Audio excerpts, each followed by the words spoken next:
अनेक वेळा लोक असं म्हणतात की आपली संख्या 2%. 2%ने काय होणार आहे? त्यास मी त्यांना सांगतो की 2% साखरच दुधाला गोड करते. 100 लिटर दुधामध्ये 2 किलो साखर टाकली की ते दूध गोड होतं. आणि आपलं ब्राह्मण म्हणून काम हेच आहे की हा जो समाज आहे या समाजामध्ये साखरेसारखं मिसळून समाजाला गोड कसं करता येईल.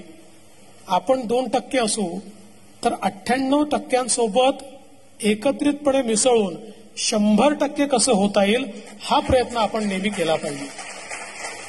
आणि म्हणून ही जी काही एक विचारांचं देणं आपल्याला मिळालं आहे, विचारांची प्रगल्भता आपल्याला मिळालेली आहे, ही समाजाच्या उपयोगात कशी आणता येईल याचा प्रयत्न करणं हे देखील अत्यंत महत्वाचं आहे.